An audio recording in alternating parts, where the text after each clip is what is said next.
Welcome to the Nous Network podcast, where we explore complex ideas in religion, philosophy, science, politics, society, and culture, making them accessible to everyone.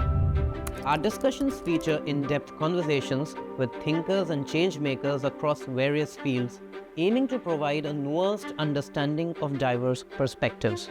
Today, we are joined by Professor Irfan Ahmad, a prominent figure in Anthropology-Sociology, currently teaching at Haldun University in Istanbul.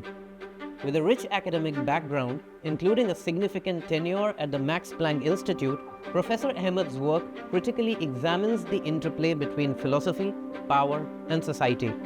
His analysis extends from challenging Western notions of critique in religion as critique to exploring Hindu Orientalism and the dynamics of nationalism and knowledge. In this episode, we delve into Professor Ahmad's critical viewpoints, including his critique of consensus-driven philosophies and their implications in global contexts. Join us as we unpack key concepts from his research, discussing the intersections of welfare, warfare, and the nation-state. A lot of your work, sir, revolves around the study of Indian society. You have written about violence, you've written about politics, you've written about media. One of your recent books is The Algebra of Welfare and Warfare, in which you argue that the dual politics of welfare, talking about welfare goods, returns to the society from the nation-state perspective.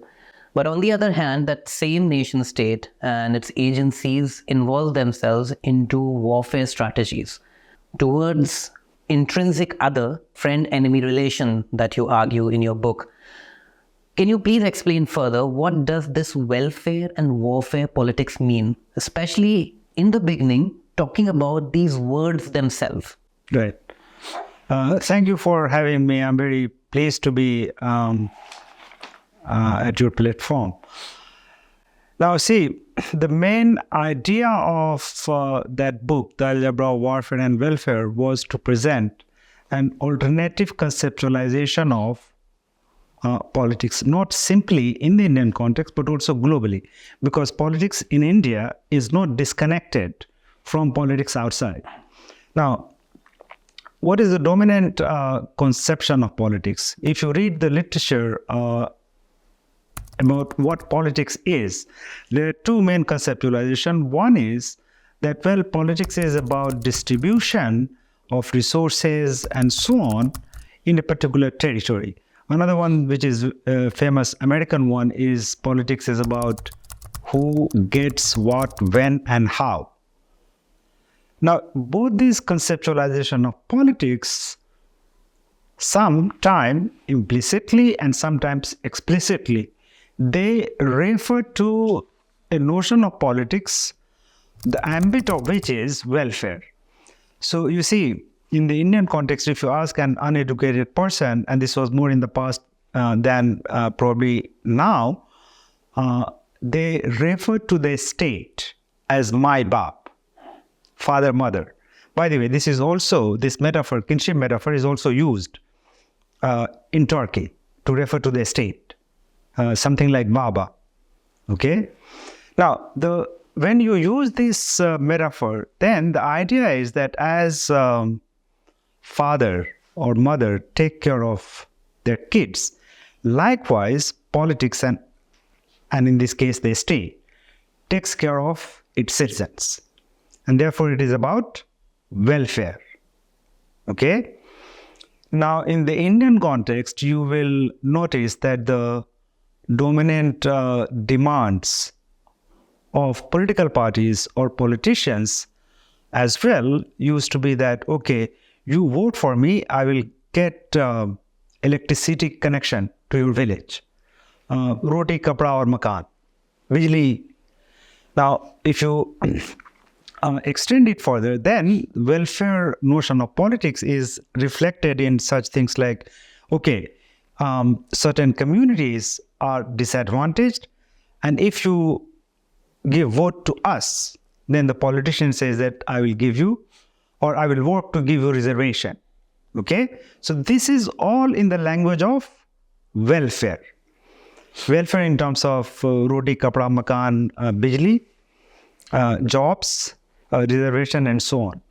So my point is, I got dissatisfied with this notion of politics, which is prevalent one. So I'm not saying that, there is nothing called welfare.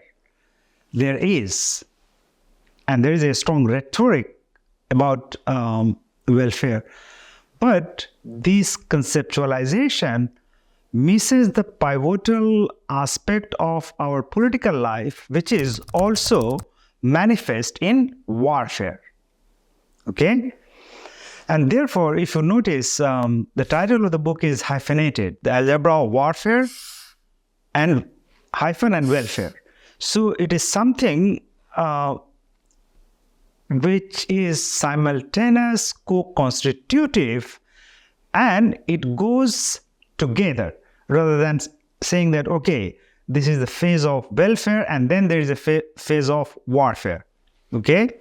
Now, why warfare? Warfare is important because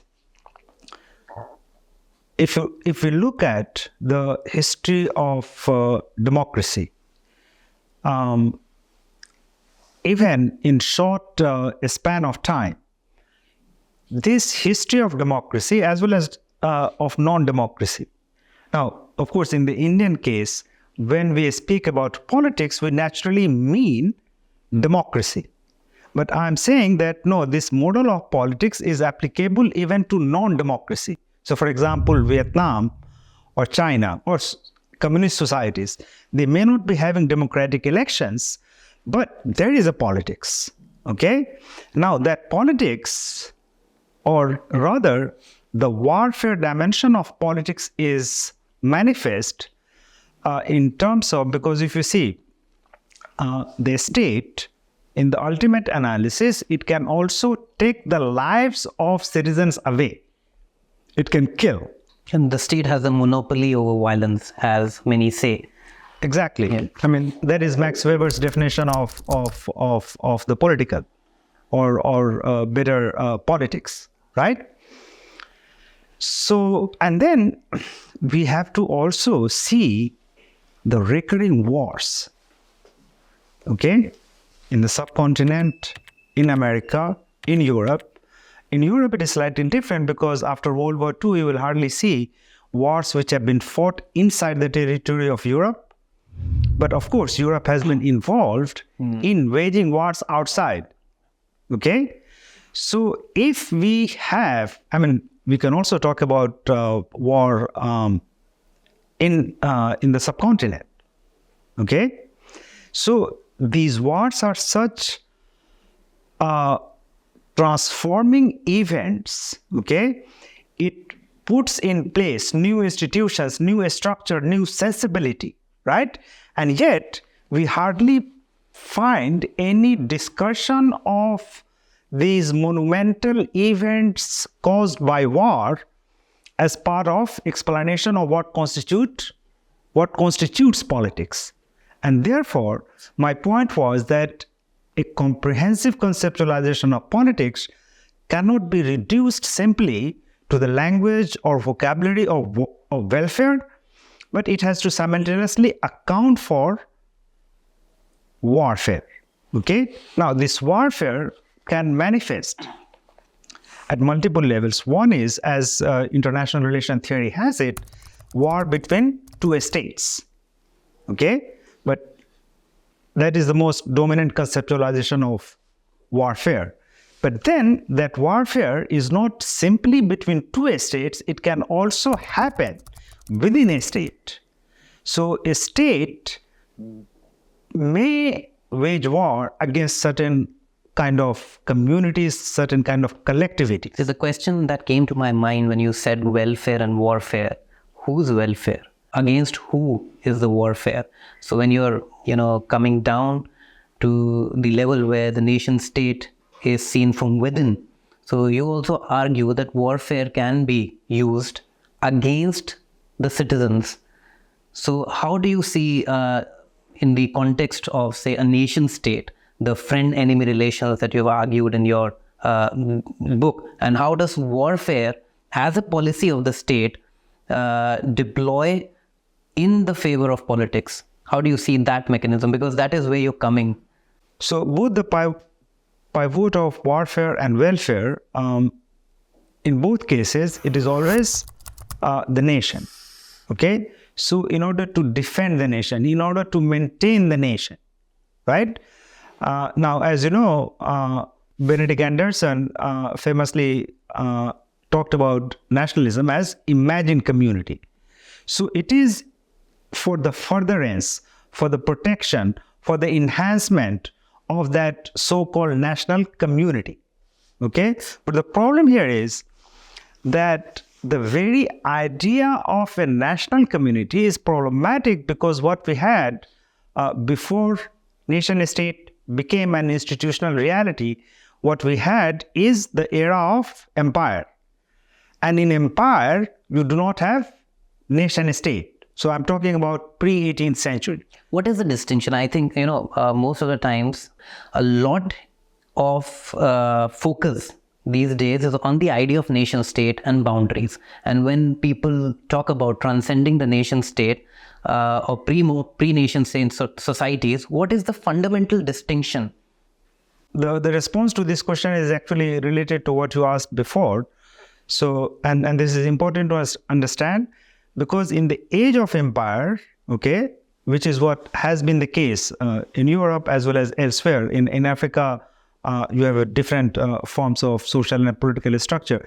But what happens, empire is multi-religious, multicultural, multi-communitarian, okay? The nation state comes up with the idea. So there are two core elements of a strong version of nationalism: homogeneity and continuity.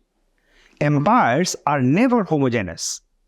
Whether it is the Mughal Empire, the Ottoman Empire, or the Austro-Hungarian Empire. It is multi-religious, multicultural, and there you do not have something like national anthem. There's nothing called national dress. There's nothing called national language, which is not to say that, of course, that imperial bureaucracy has a language to work with. But then it is not in the form of national language. It is marked by heterogeneity, right? And the Mughals and of course, in the case of Ottoman Empire also, the Ottomans had what is called millet system. So you have the Christians, you have the Jews, you have also the Alevis or Alvites, right? And they had their own community, and also there is a sense of internal sovereignty of this community. Okay? Nation state, based on this idea of homogeneity, and then because it is always imagined in terms of a glorious past, so there has always been a nation which was attacked or invaded. And then the nationalist claim is that that continuity was broken and our task is to revive it. Okay? And therefore, this becomes purificationist project, because it is there, and that is exactly where Carl Schmitt becomes important, because Carl Schmitt's definition of politics was the drawing the line between friend and enemy, or friend and foe. But then, in his conceptualization, by the way, my invoking of Carl Schmitt is not that I morally or in terms of normative language, I endorse his project. No. I'm using him descriptively, okay? So this is not to endorse what Carl Schmitt has said. But what he meant is that, of course, you have an enemy which is outside, but every nation state also has some kind of formula of enemy within. Now, how this is connected to the pre-nation state form? Now, look at this question of, for example, Kurdish population or Kurdish community. Under the empire, they were having their own sense of community, and also because nation state is also very intrusive. Okay, it begins to intrude in intimate zones of your life as well.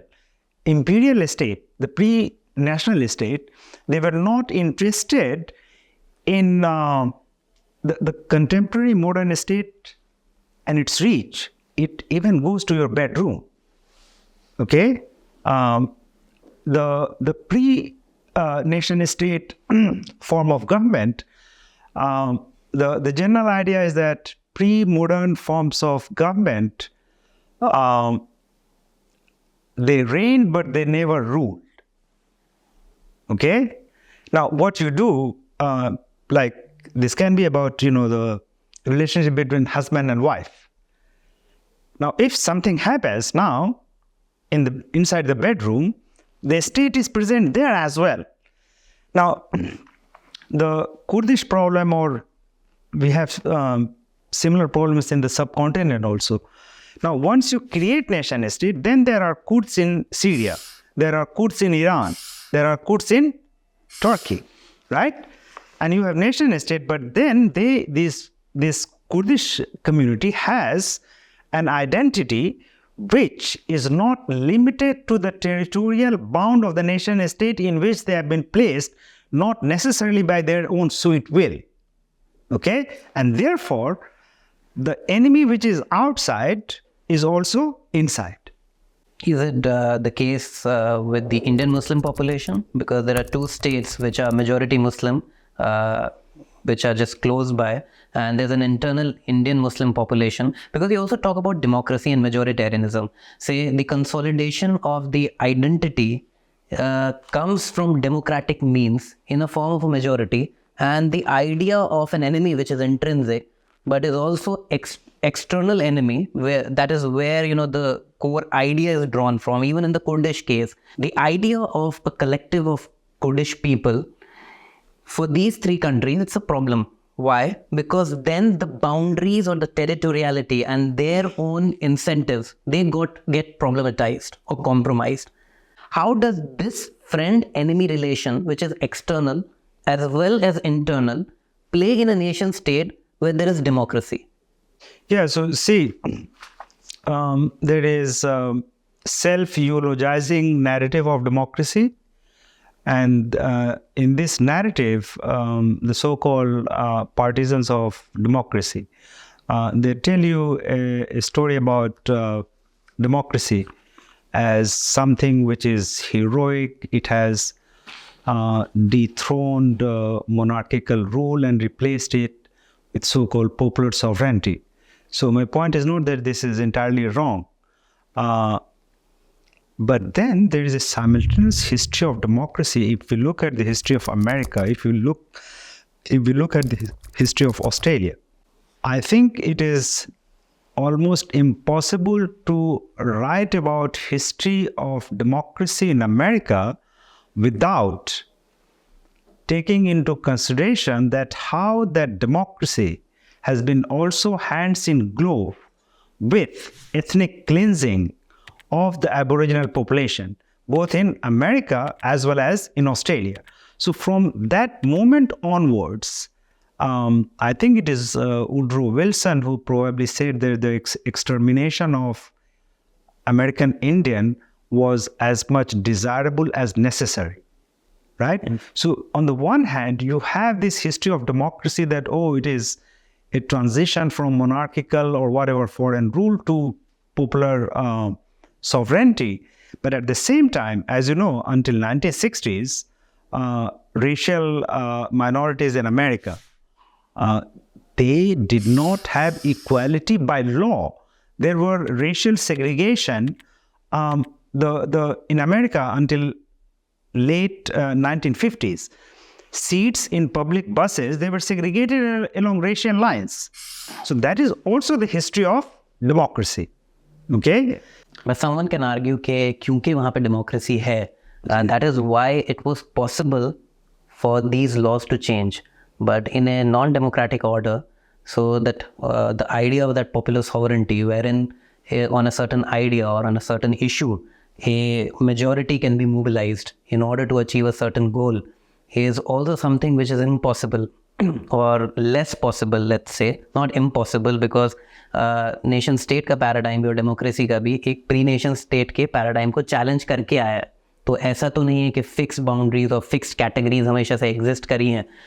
तो democratic nature में जब आप Indian case में या फिर generally speaking majority को जब majority अपने आप को मोबिलाइज कर पाती है, से for example in the Indian case the idea of Hindutva, जिसमें या सावरकर का जो आइडिया ऑफ हिंदुत्व है, या वो रिलीजन्स जो या वो आइडियाज़ जिनका basic conceptualisation India as a territory Akhand Bharat में नहीं हुआ है, तो उन आइडिया पे जब फ्रेंड एनिमी रिलेशनशिप इमर्ज होता है, एक तो वो है जो लोग जनरली लोग अज्यूम करते हैं वहाँ पे मुसलमानों का अदराइजेशन होता है, बट आप ये बोल रहे हैं you said but this idea is very much internal from the day that the nation state was formed in the Nehruvian idea also, and this is a continuity of that project in other form of majority, जहाँ पे वो manifestation of otherisation एक different form ले रहा है। ये बहुत अच्छा पॉइंट है, और मुझे लगता है कि सिर्फ ये नहीं कि नेहरू के टाइम से, मैं इसको और भी पीछे से देखता हूँ।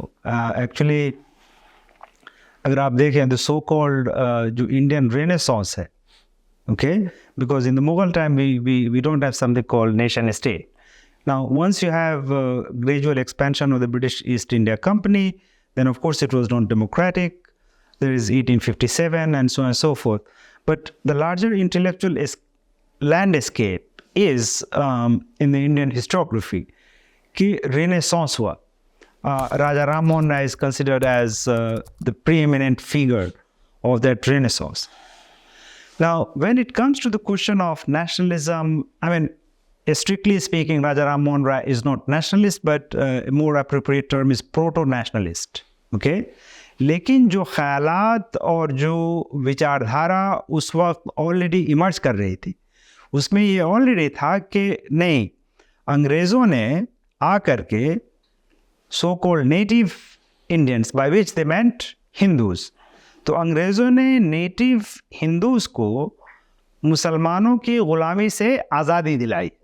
And in this conceptualization, Muslims were taken as outsiders. Okay? तो नेहरू तो बहुत बाद में आते हैं. जो उससे पहले का एटलीस्ट 100 years की जो हिस्ट्री है, उसमें ऑलरेडी ये एक ख्याल बहुत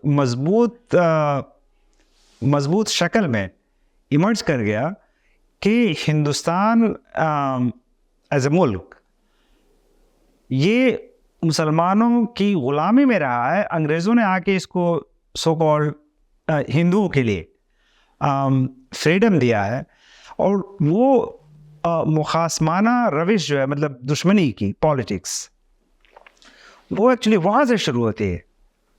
okay, Savarkar and lot of the Hindu mass of politics that comes much later. आपकी जो ये एक और काम है हिंदू ओरिएंटलिज्म पे, जिसमें आप ओरिएंटलिज्म उसमें किस तरह से नॉलेज और पावर को असिमुलेट और एक्यूमुलेट और एक्सरसाइज करने के लिए भी उसकी प्रायर रीजनिंग भी क्रिएट करनी पड़ती है. और अभी जैसे राम मंदिर का ये हो गया, 1200 साल की जो ऑक्यूपेशन है उससे हिंदू आज़ाद हुआ है, तो आपने बोला कि उसका जस्टिफिकेशन बहुत पहले से लिटरेचर में क्रिएट होता आ रहा है. तो ये ओरिएंटलिज्म क्या है, किस तरह से एक हिस्टोरिकल पॉइंट में पावर मैनिफेस्ट होने से पहले उसका पूरा लिटरेचर और जहन क्रिएट किया जाता है एक पूरी कम्युनिटी का, सोसाइटी का, ये किस तरह फंक्शन करता है, पावर और नॉलेज का जो नेक्सस है जिसको हम ओरिएंटलिज्म समझते हैं, आप उस पर थोड़ी सी रोशनी डालिए. तो it would say is a person who is known or associated with the idea of Orientalism, but of course he is not the first one to write about it. Edward Said की किताब में खुद कई जगह मुतज़ाद चीज़ें, like contradictory चीज़ें कि orientalism है क्या. For the purpose of this podcast we can say that orientalism is the view of the orient in the minds of people in the West. Okay? Now, how it unfolded in the Indian case, and this is very important because the point that you were raising, people like Raja Ram Mohan Rai, they would begin to consider Muslims as outsiders and Hindu as insiders. तो Orientalism जो ये था, उस पर बरतानवी या अंग्रेज़ों ने ये किया कि यहाँ पे अपनी हुकूमत को मनवाने के लिए और उसको चलाने के लिए उनको ये दिखाना था कि हम मतलब अंग्रेज लोग, we are not the first outsiders who came to rule over India. Muslims were also outsiders. Okay? So this is to legitimize their own rule, number one. And number two, once you tell Hindus, okay, by the way, the Hindus or Hinduism, as many historians have said, it is a very sort of a former set of communities. And there are scholars who said that, look, there is nothing called Hinduism before 19th century, okay? Because it is so diverse, you do not have a set of core ideas. But nonetheless, what happens when you tell one section, when you describe one section of the population as invader and another as oppressed, and then British portray themselves as liberating one set of population from another set. So this is already a ground for legitimization and continuation of colonial rule, because what British were doing is that they were using their power, and that power was used to create these categories, which is knowledge. What is that knowledge? That Muslims are outsiders, Hindus are natives. उसके साथ साथ ये भी था कि ये दोनों जो है आपस में लड़ते रहेंगे, and we, the British alone, can maintain peace and security. तो ये आइडियाज जो है कि मुसलमान बाहर से आए, हिंदू नेटिव्स हैं, and only British can ensure peace and security. तो ब्रिटिश एम्पायर ने एक पूरा नॉलेज का कॉर्पस क्रिएट किया, and central to that corpus is mobilisation और creation, if you want to use the word fabrication, of certain categories.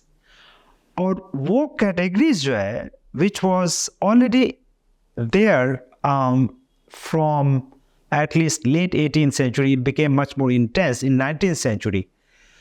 वही categories जो है, it is there in the 20th century, and I would say that what BJP and RSS is saying today, वो अपने आप में in terms of the constitution of thought, it is not entirely novel, because इसकी जो root है ना, वो already British Empire का जो colonial knowledge है, वो वहाँ से डिराइव होता है.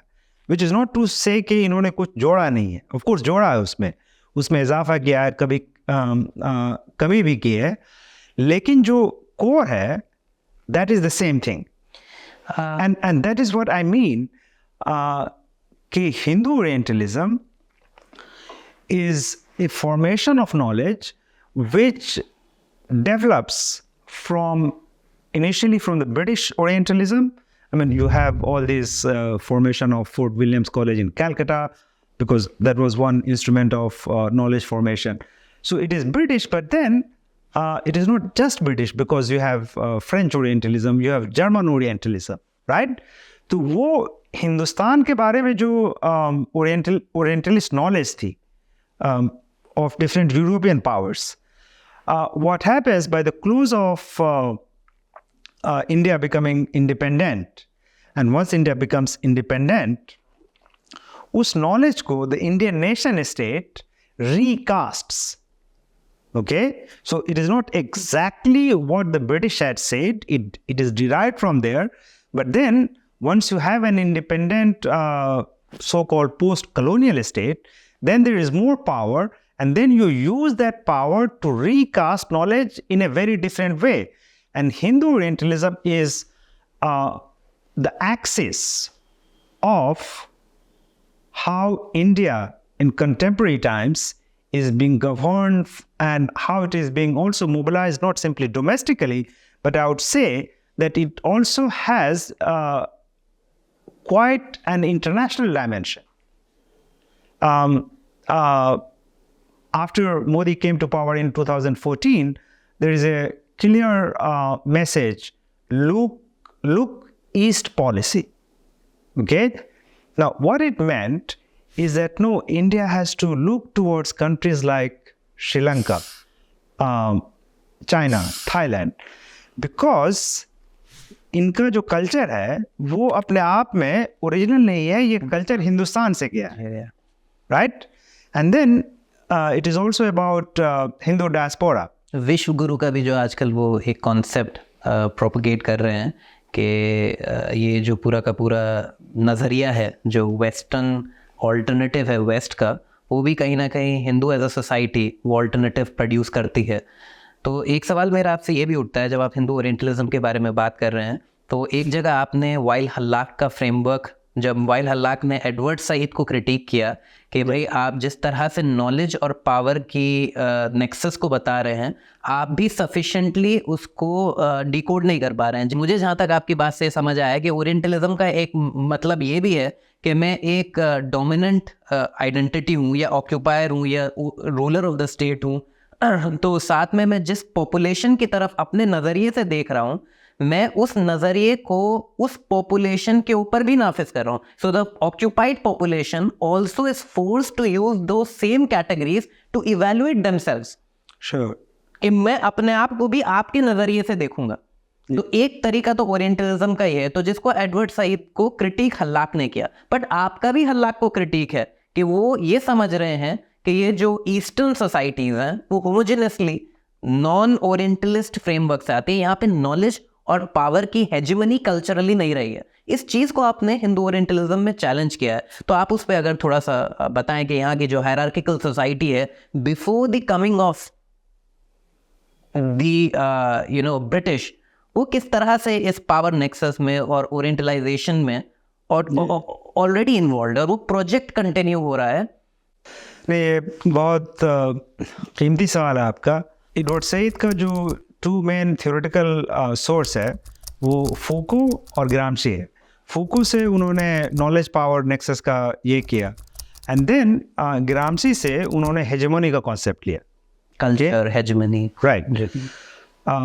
अच्छा, अब वहाँ पे ये मसला था, and I think Hallaq is right about it, कि ठीक है आप ये बता रहे हैं कि हाँ वेस्टर्न पावर ने they have used their resources to depict and to study the orient, okay, and then it would say time and again says that the Orient has been misrepresented by the West.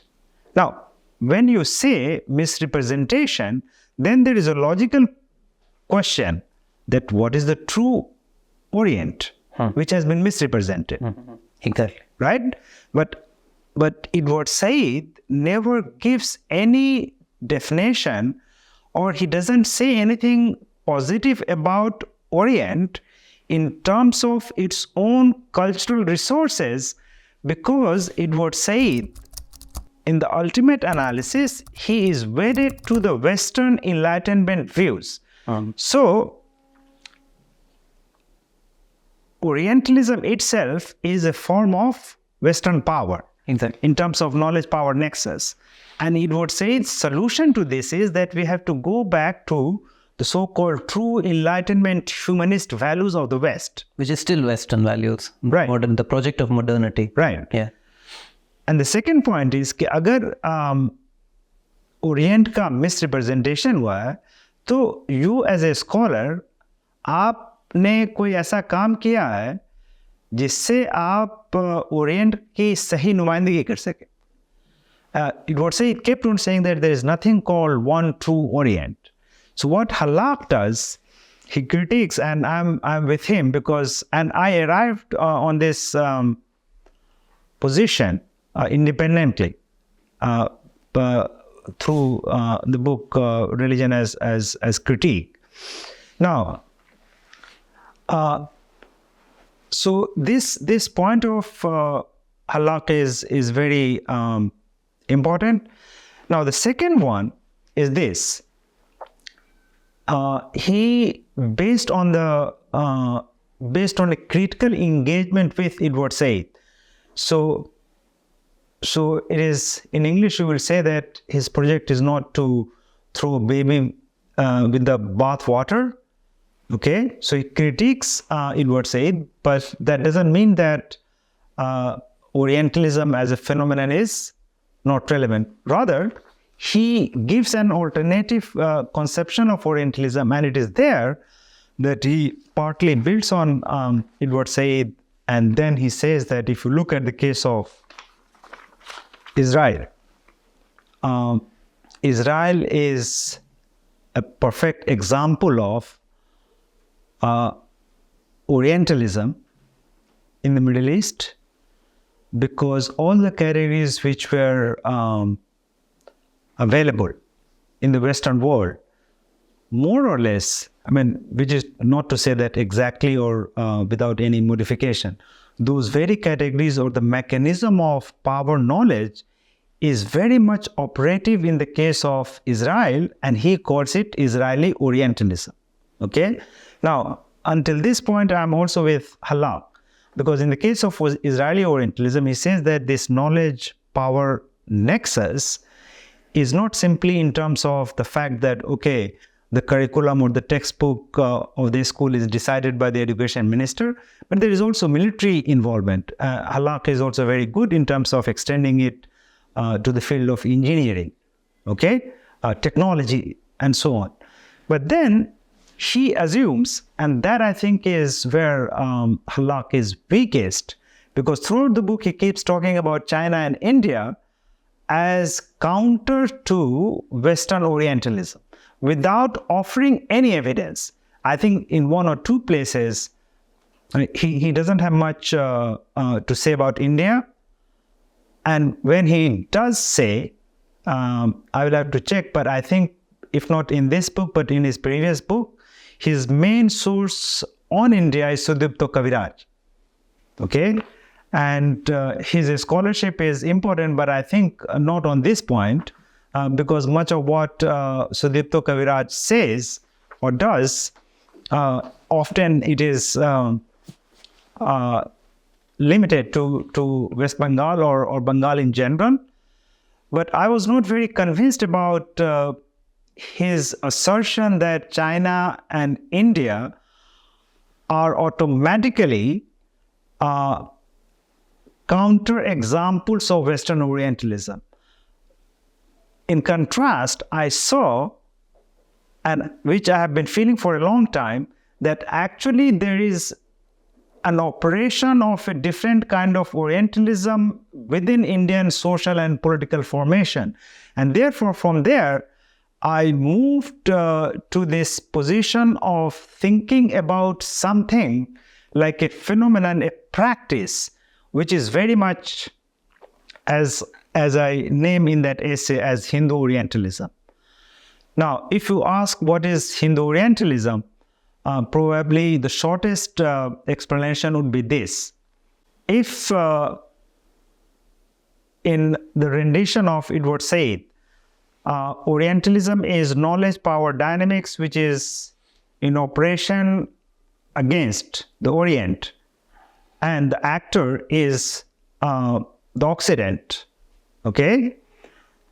Now, what Halak doesn't talk about is this, that what was the knowledge-power dynamic in pre-modern India. Okay?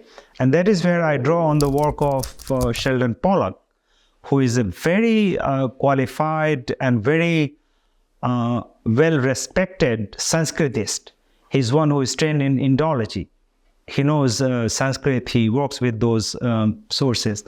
And he wrote an essay where he says that actually if we look at the Indian case, you see that the pre-modern Hindu social formation, there is an institutionalized denial of power to the subordinated section of the Hindu societies, namely that the right to education, right to equality is denied by the upper caste to the lower caste.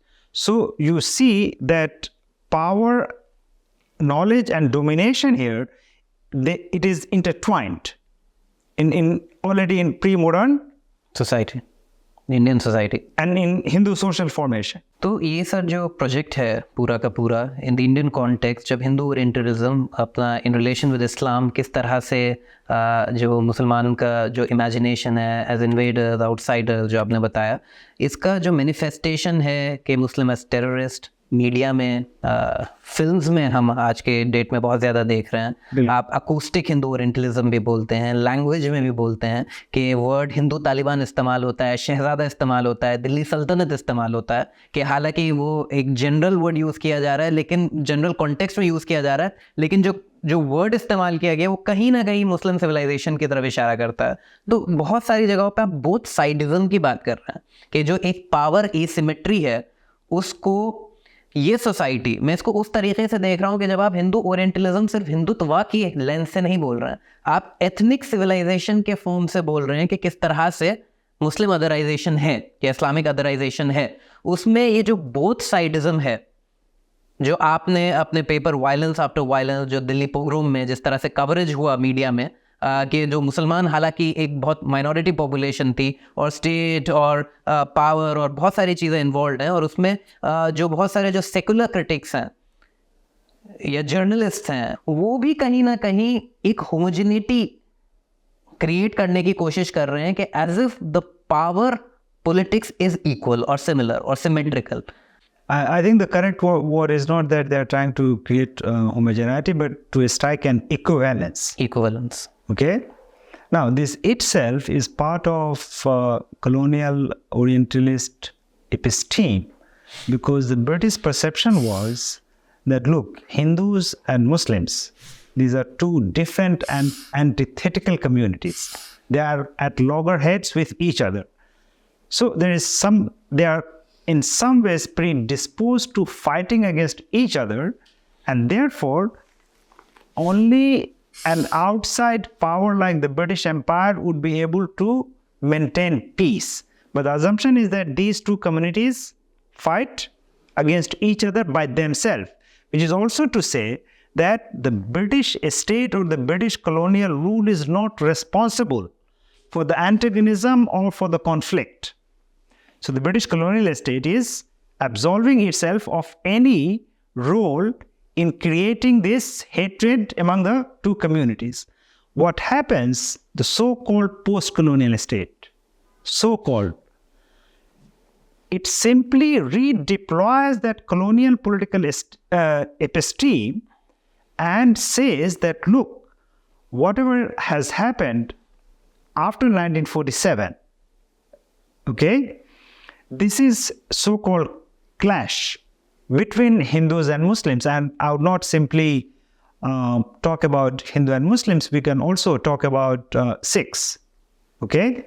So, Hindus and Muslims are fighting as if the Indian state is nowhere in the scene.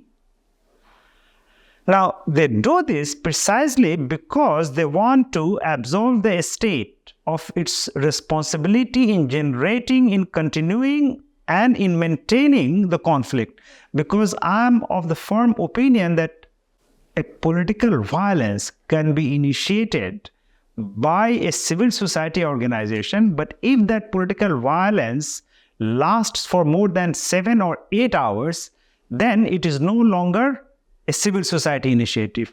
Somewhere there is an involvement of the state structure. Somewhere there is support from the media and so on and so forth. जो state है और जो उसकी जो security agencies है वो उसको contain कर सकती हैं अगर चाहें, if there is a will. if there is a will. Yeah. So the state acts by not acting, but the state has the power unless, although theoretically possible, it is a case that the state may not be able to do it. But then we are talking about a failed state, okay, where the state structure has collapsed. And then, but that is not the case here, right? So what happens in such kind of move to equalize, Hindus also, Hindus have engaged in violence, but Muslims have also done it, right? So this is a redeployment of a colonial epistemological formula in post-colonial times, okay? And it does ignore the gigantic power of symmetry that exists between the two communities. Because it would be absolutely, it is like, in English, you have the phrase called letting the state off the hook. Why do they do that? So now everybody, kind of understands the political economic nature of state, especially seasoned academicians. उनको पता होता है कि power और security और ये सारी चीज़ें किस तरह से ऑपरेट करती हैं. तो उनको क्या ज़रूरत पैदा हो जाती है कि एक माइनॉरिटी जो उतना पावरफुल नहीं है या उसकी एजेंसी नहीं है और जो रिसीविंग एंड पे है, तो क्या पॉलिटिक्स, क्योंकि पॉलिटिक्स ऑफ डेमोक्रेसी में जहाँ पे वोट बहुत इंपॉर्टेंट होता है और मेजॉरिटी अपने आप में इज़ अ वोटिंग एजेंट, और वहाँ पे अगर रादर देन इक्विवेलेंस अगर रियलिटी को बता दिया जाए तो कहीं ना कहीं वो political aspiration of the say liberal और द सेक्युलर और द सेंट्रिस्ट और द कम्युनिस्ट, उस पर भी उसका इम्पैक्ट पड़ेगा. Is there a correlation like this? क्योंकि अगर I mean, it has always been visible, the asymmetry. तो आप देखिए, जो इंग्लिश प्रेस में जो लफ्ज इस्तेमाल करते हैं वो बोलते हैं कि violence erupted. Okay? Now, if you look carefully at the word eruption, eruption is something which happens like, some geological mechanism of the earth. And Structural erupts by itself. तो वायलेंस जो हिंदुस्तान की तारीख में हो रहा है, जो सिखों के साथ हुआ है यहाँ पे, वो ऑटोमेटिकली स्पॉन्टेनियसली थोड़ी इरप्ट किया है. और I am willing to concede that probably some people did it by themselves. engineering हुई है, right? No, it is quite organised and it has a purpose. Okay, and therefore the idea or continuous deployment of the term over the violence erupted, and erupted from both sides. Right? So I think, and that is where I also want to make a question about scholars, journalists, policy thinkers, and many others, that we as analysts, we have to be also morally responsible for what we write, for what we say. And I think this kind of explanation, to me, it looks like it is morally bankrupt. Okay? Because if we are an ethical person, what we do, what we say, how we behave, it has a moral consequence. And by this, I also mean that if as intellectual or activist, our goal is to secure justice and fairness, and if our analysis is such that it leads you nowhere even near justice and fairness, then you are participating in an act of domination. You are not a truthful, courageous, moral intellectuals. I would say that rather than being a public intellectual who is morally courageous and morally responsible, you are basically working as technician of the power, because thinking is ultimately a moral act. And by writing and by offering such kind of analysis that it is from both sides or it erupted, you are basically hurting the cause of justice. And now in contemporary India, you will find that there may be, you have people who might have PhDs, people like Faizan Mustafa, they might be presented as public intellectual, but actually he's not. He's a technician of power.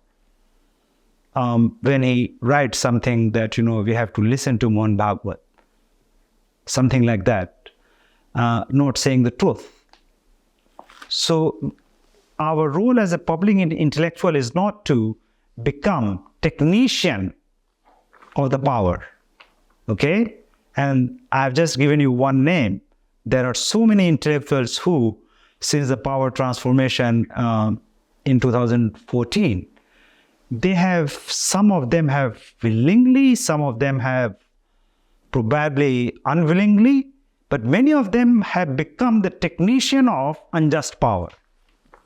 Okay, and this is very unfortunate, because by transforming yourself or by allowing yourself to be technician of power, you have given up the powerful thinking role of intellectuals, which is to think about justice, to challenge injustice, and create a condition in which not simply our present but our future is shaped in such a way that we can create a just and fair society. And this is very demoralizing and discouraging to see many intellectuals, journalists becoming, either consciously or unconsciously, I would say probably most they are doing it consciously, not as voice of justice, but working as technician of the power that be. And that power, to say the least, is unfair and unjust. तो sir democracy के बारे में हम लोग बात कर रहे थे कि किस तरह से majoritarian democracy it's an interesting evolution in the history of general human polity. हालांकि वो प्री मॉडर्न सोसाइटी में भी आप उसको लोकेट कर सकते हैं, इवन जैसे इस्लाम में, शूरा में और everything, but it is something that needs to be there in some of the other form. But majoritarian जो नेचर है नेशन स्टेट का, वो भी एक प्रॉब्लमैटिक एंटिटी उसी डेमोक्रेसी के लिए, क्योंकि वहाँ पे वही सिटीजन एज एन इंडिविजुअल जिसकी मोरालिटी, जिसकी जस्टिस, जिसकी इक्वालिटी और आइडेंटिटी को डिफेंड किया जा रहा है, वही कहीं ना कहीं पावर की एक्यूमुलेशन से कॉम्प्रोमाइज हो जाती है. तो इस पे आप किस तरह से करेक्ट? देखिए, सैद्धांतिक रूप से in principle, when we use the word majority in the liberal language, textually speaking, there is nothing called permanent majority and permanent minority, which is, if you want to take an example, so for example, if there is a bill in the parliament about changing the threshold of taxation, then there can be one kind of majority. Okay, if we have another bill which relates to, for example, domestic violence, then there can be the minority in the previous example can become majority and the vice versa. Okay, so in the liberal textual language, there is nothing called permanent majority and permanent minority, because based on the issue, people will revise their position. Okay, the assumption is that somebody who will advocate A on a particular issue, on another issue, he might take a position which is B, and on yet another C. So there is nothing called permanent majority and permanent minority in the liberal textual language.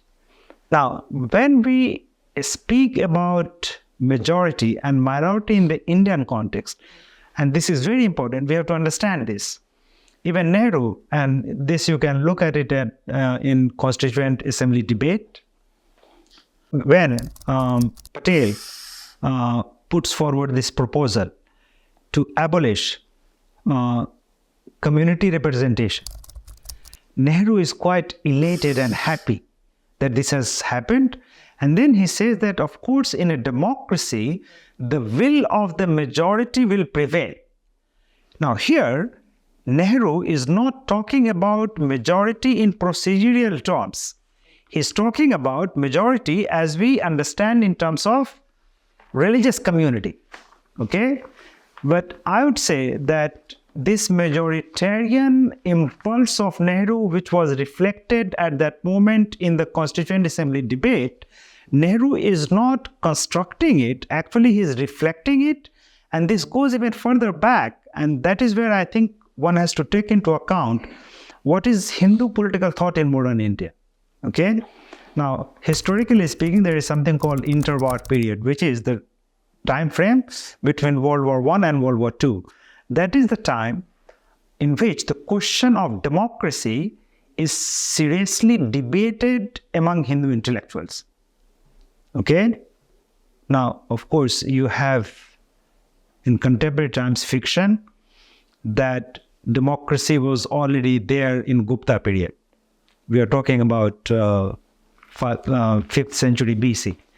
The area where I come from, Bihar or Vaishali, it is supposed to be the birthplace of democracy, right? So you have this kind of fictionalized or mythologized imagination of India's past, but leave it aside. It is in the early 20th century that Hindu intellectuals begin to debate whether democracy is good for us or not. Okay? And at that time, the center, by the way, is neither, and I'm talking about professors and intellectuals. The center is not, by the way, Calcutta or Delhi, it is Allahabad. And the Hindu intellectuals at that time, they come to voice the position that democracy is good because we Hindus are in majority. The same group of Hindu intellectuals, they also debate about whether secularism is good for us or not. And they already arrived at that point of time during the interwar period. Okay? At that point of time, they already arrived at the conclusion that no, secularism is not good for us because it will strengthen the minority's interest, which is Muslims.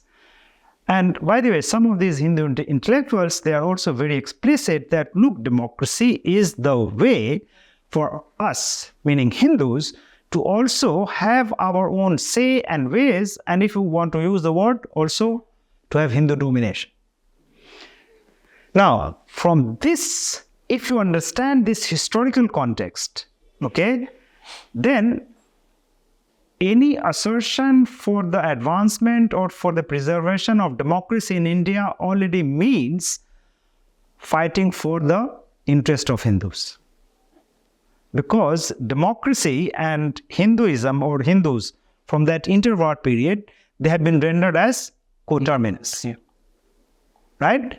So majoritarianism, in the case of India, so I'm making a critique of the so-called liberal intellectuals also because some of them, sometimes on certain morning when they have a cup of coffee, they suddenly might feel that, no, let me say something in favor of the minorities. And then they might throw some kind of criticism of majoritarianism. But they never question this larger historical thing. Because not simply majoritarianism, democracy itself is constituted. So if you read that portion that I gave you the citation from Constituent Assembly debate, even Nehru, the so-called architect of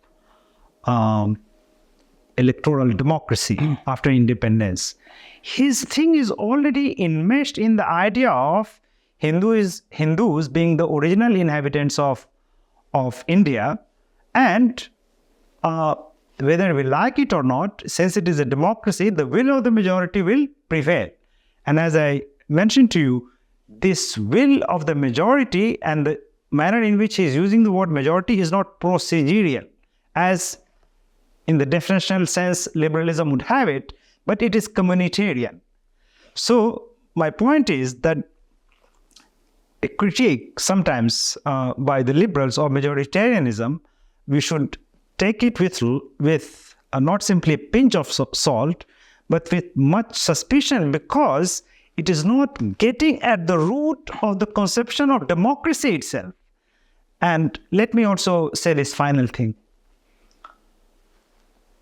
So in this interwar period, it is decided that democracy is good for Hindus, secularism is not. And then it takes time. L.K. Advani, who poisoned on a massive level and incited through his Rath Yatra violence against Muslims, it is at least said that he is credited with coining this term called pseudo-secularism. Okay? But the link is that interwar period debate among Hindu intellectuals. Okay? But you never hear a word called pseudo-democracy.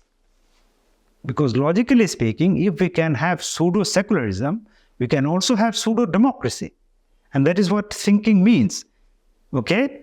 So many intellectuals, they did not ask this question that why L.K. Advani would have, or not simply him, but his party, continuously use pseudo-secularism which later on gets hooked to the idea of Muslim appeasement. But there is nothing called pseudo-democracy.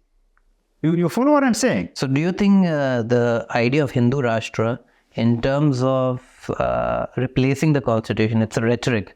I mean, given the fact that democratic politics sufficiently serves that purpose of hegemonization of knowledge and institution and power, it becomes all the more problematic for them to replace it. Why? Because the burden of proof will then shift to their ideological institution when they're already getting those same benefits from an institution that they can always critique. In 92 or 93, you can check it, or maybe in 94, Peter van der Veer, he wrote a book which is called Religious Nationalism. And at that time, some liberal or left-oriented intellectuals, they were talking about Hinduization of Indian politics. And Peter van der Veer, who, by the way, was my doctoral supervisor, he worked on sadhus, Ramanandi sadhus in Ayodhya. He learned Sanskrit and so on. So as an outsider, when he began to study India, he has a very instructive formulation. And then he says that, well, he said something of this effect, that he doesn't understand this idea of Hinduizing India, because as a foreigner, he saw that India, in many important ways, India is already Hinduized. Okay? So it has been already there, and I think some of the critical works which are emerging, definitely about Nehru, I think Taylor from London School of Economics and others. Now we are looking at the so-called formative era of Indian Republic, the late 40s and 50s, with a critical distance. Okay? And therefore, I do not actually, I mean, it is not simply a question of that I don't agree or disagree, but I think I find it very curious when a narrative is built, especially from 1980s onwards, that Hindus have been victimized by secular government of Nehru. There is no evidence of this. Okay? I mean, what victimization are you talking about? Nehru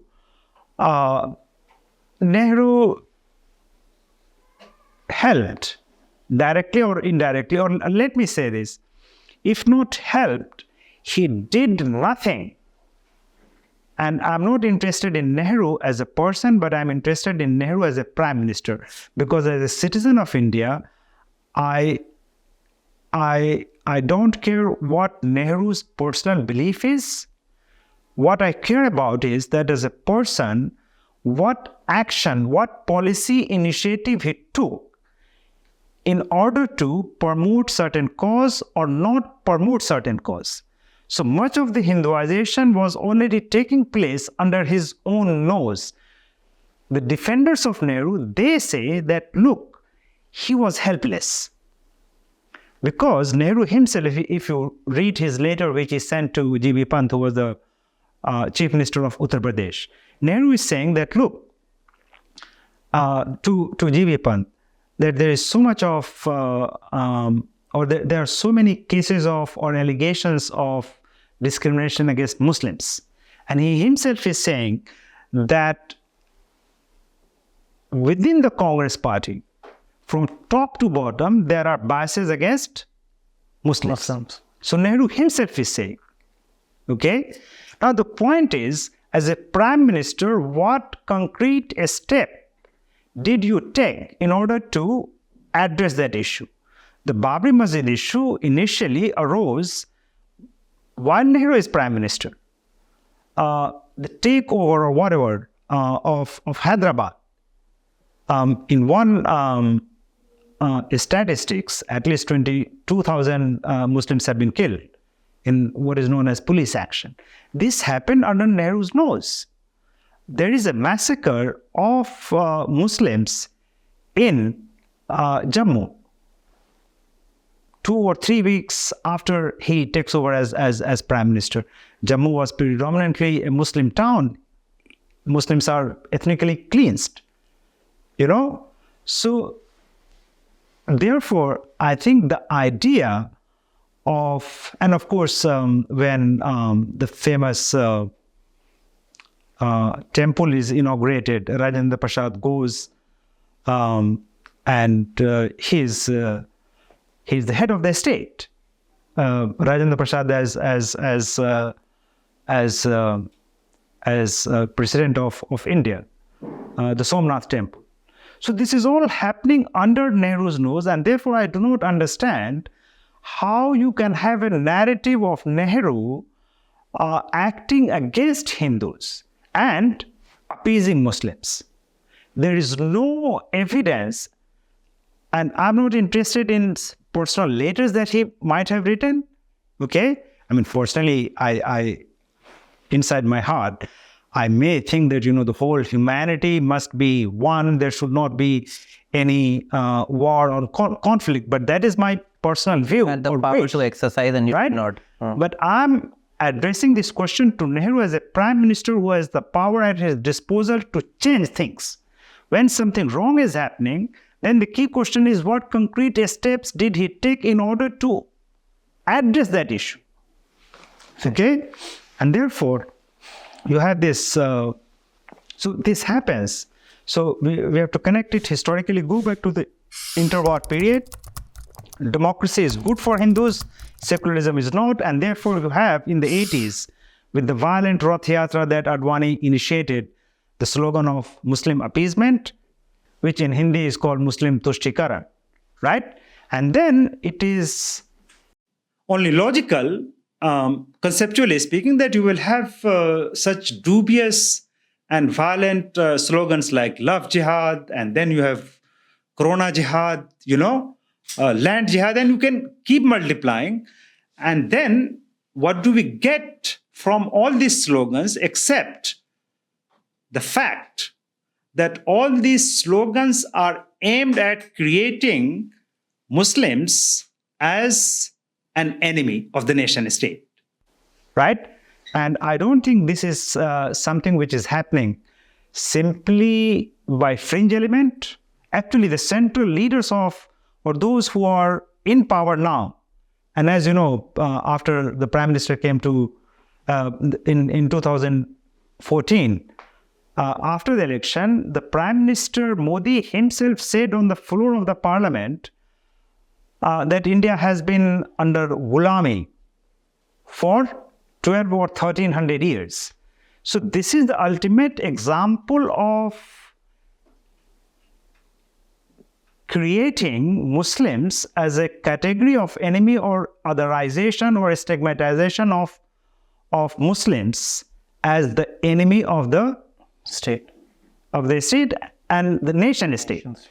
But the state itself is conceived as the state of the Hindus. And therefore, I think we may not have time to go into it, but this needs to be said, because you cannot understand the whole thing unless we get to the monumental drama of Indian history, which is partition. Now, what is the current thinking among Hindus? And I'm not just talking about Hindus within RSS or BJP. There are these tendencies exist outside of RSS and BJP. They think of Muslims in contemporary India as leftovers. We have already got rid of them in 1947 by giving them Pakistan. The assumption is, what the hell are you doing now in India? And therefore, you have people like Giriraj Singh, okay? They say that, no, you should leave or go to Pakistan, right? So it is from this perspective that we have to see all these combat concept, love jihad, or what is known as dog whistle politics. So the Prime Minister himself would use the words in an inimical way. So he's not naming either Hindu or Muslim, but he says that Badshah versus Raja. And the implication is that Badshah means Muslims and Raja means Hindus. Like Yogi said, 80 or 80 or 20 ka ye ladai hai. Right. So sometimes it can be in a statistical term, right? Sometimes it can be with reference to Qabristan versus Shamsan Ghat, right? But these are what is known as dog whistle politics. And these dog whistle politics is aimed at creating enmity. And that is where, we come back to the point with which you started, namely that politics is not simply about welfare. What all these instances demonstrate is that there is a simultaneous operation of politics as warfare. Okay? And this warfare is both inside as well as outside.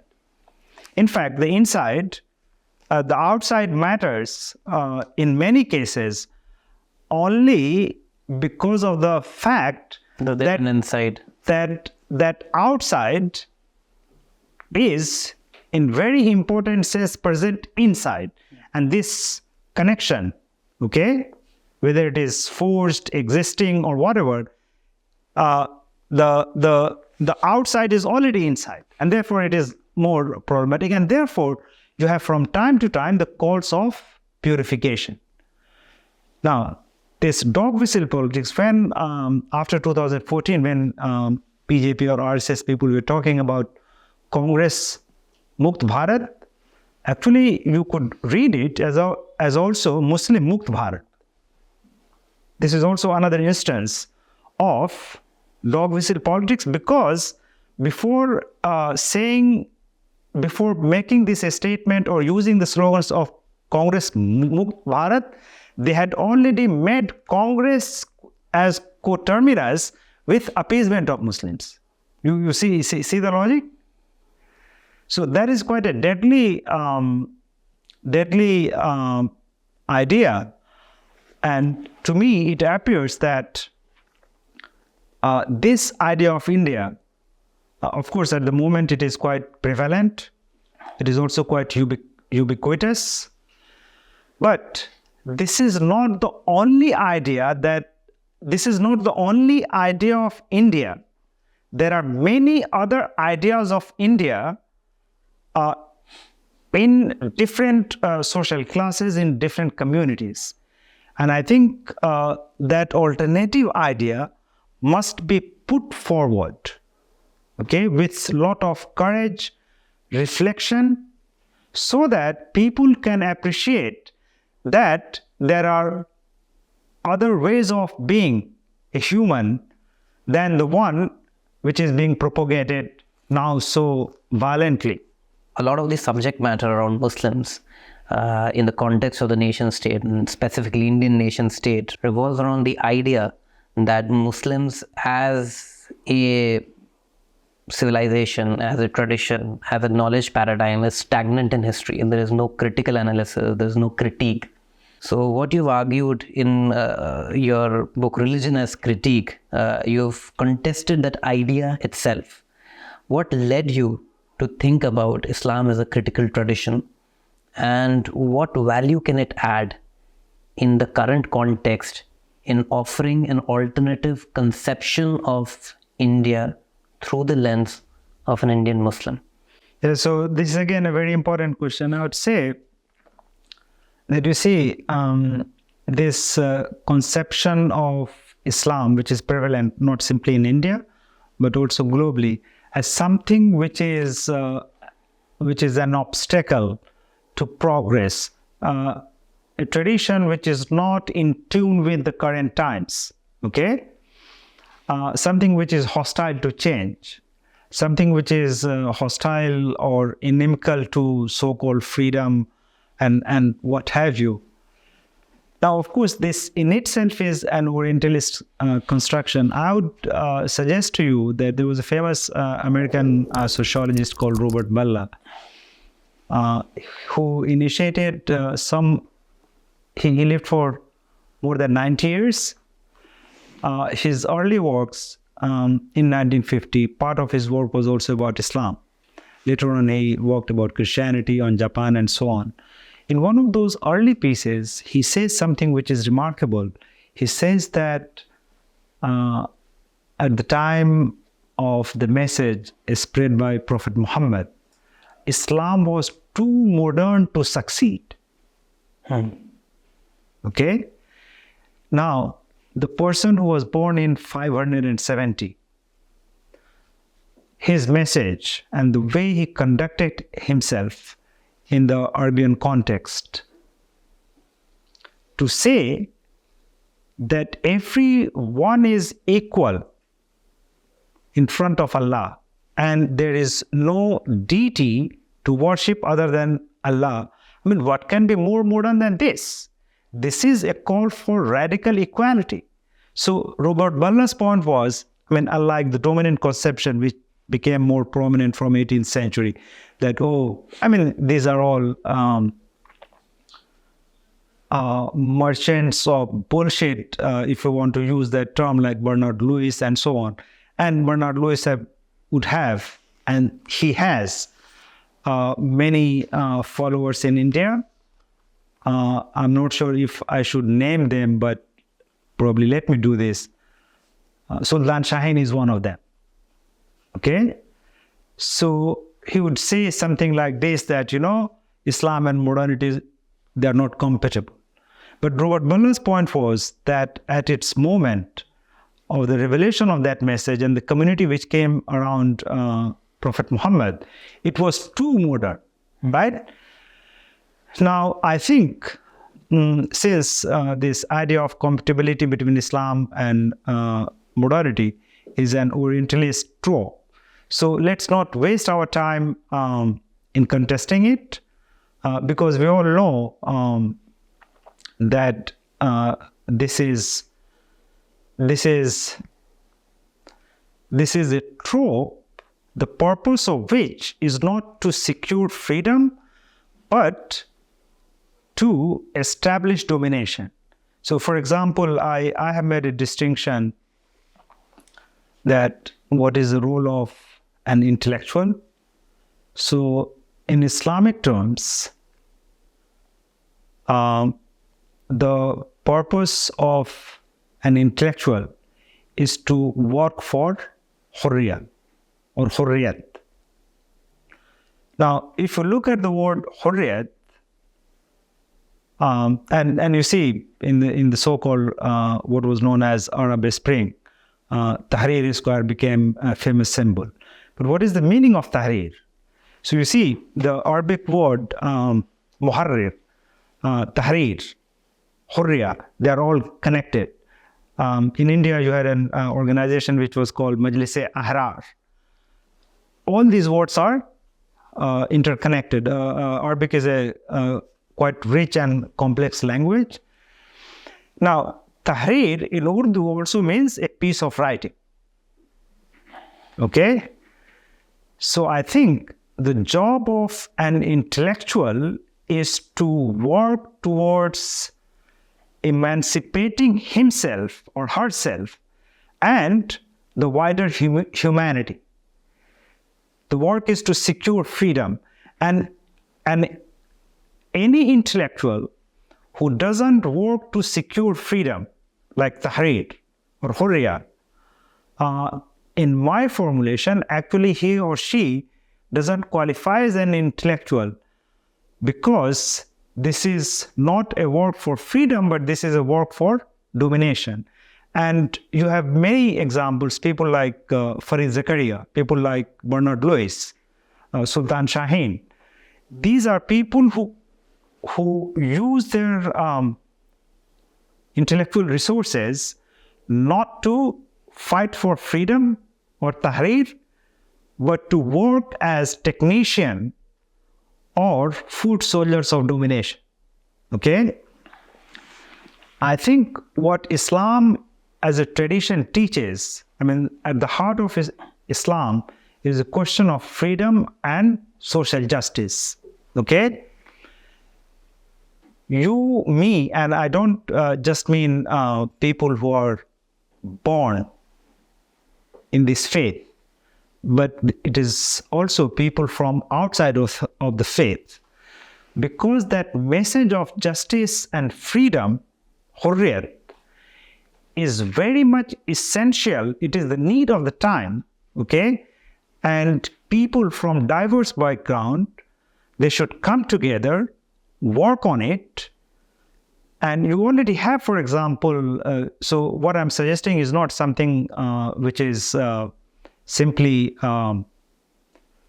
proposal. You already also have manifestation of that.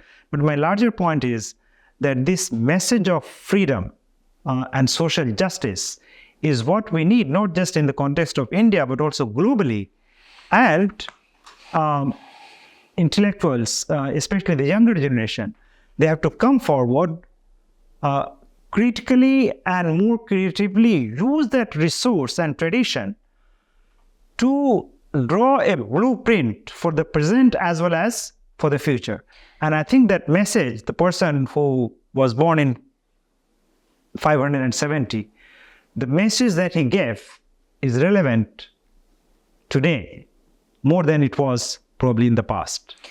So thank you, Dr. Irfan. It was a pleasure and great honor to have you here on the Now's podcast.